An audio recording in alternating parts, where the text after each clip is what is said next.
Hello दोस्तों। तो मैं फिर हाजिर हूँ एक माँ बाप की बहुत ही अच्छी कहानी लेकर के आप लोगों के बीच में। माँ बाप का दिल कभी मत दुखाना दोस्तों। हेलो माँ, मैं रवि बोल रहा हूँ। कैसी हो माँ? मैं ठीक हूँ बेटे। ये बताओ तुम और बहू दोनों कैसे हो? हम दोनों ठीक है माँ, आपकी बहुत याद आती है। अच्छा सुनो माँ, मैं अगले महीने इंडिया आ रहा हूँ तुम्हें लेने। क्या? हाँ माँ, अब हम सब साथ ही रहेंगे।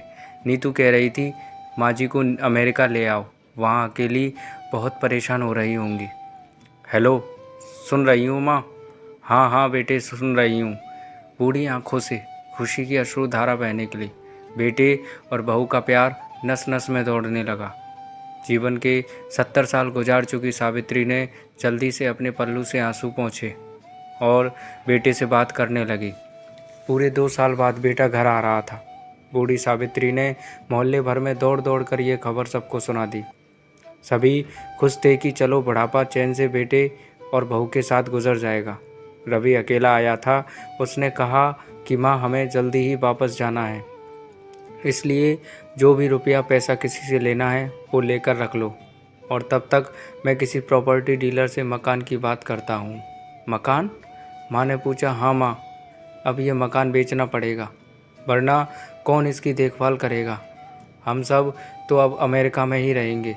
बूढ़ी आंखों ने माँ के मकान के कोने कोने को ऐसे निहारा जैसे किसी अबोध बच्चे को सहला रही हो।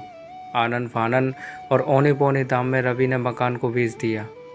सावित्री देवी ने वो ज़रूरी सामान समेटा जिससे उनको बहुत ज़्यादा लगाव था। रवि टैक्सी मंगवा चुका था। एयरपोर्ट पहुंचकर रवि ने कहा, माँ तुम यहाँ बैठो, मैं अंदर जाकर सामान की जांच और बोर्डिंग और वीज़ा का काम निपटा लेता हूँ। ठीक है बेटे। सावित्री देवी वहीं पास की बेंच पर बैठ गई। काफ़ी समय बीत चुका था। बाहर बैठी सावित्री देवी बार बार उस दरवाजे की तरफ देख रही थी जिसमें रवि गया था, लेकिन अभी तक बाहर नहीं आया। शायद अंदर बहुत भीड़ होगी सोचकर बूढ़ी आंखें फिर से टकटकी लगाए देखने लगती। अंधेरा हो चुका था। एयरपोर्ट के बाहर गहमा गहमी कम हो चुकी थी। माँ जी किससे मिलना है? एक कर्मचारी ने वृद्धा से पूछा। मेरा बेटा अंदर गया था टिकट लेने, वो मुझे अमेरिका लेकर जा रहा है, सावित्री देवी ने घबराकर कहा। लेकिन अंदर तो कोई पैसेंजर नहीं है। अमेरिका जाने वाली फ़्लाइट तो दोपहर में ही चली गई। क्या नाम था आपके बेटे का? कर्मचारी ने सवाल किया। रवि। सावित्री के चेहरे पे चिंता की लकीरें उभर आई थी। कर्मचारी अंदर गया और कुछ देर बाद बाहर आकर बोला, माँ जी आपका बेटा रवि तो अमेरिका जाने वाली फ़्लाइट से कब का जा चुका है। क्या? वृद्धा की आंखों से आंसुओं का सैलाब फूट पड़ा। बूढ़ी माँ का रोम रोम काँप उठा।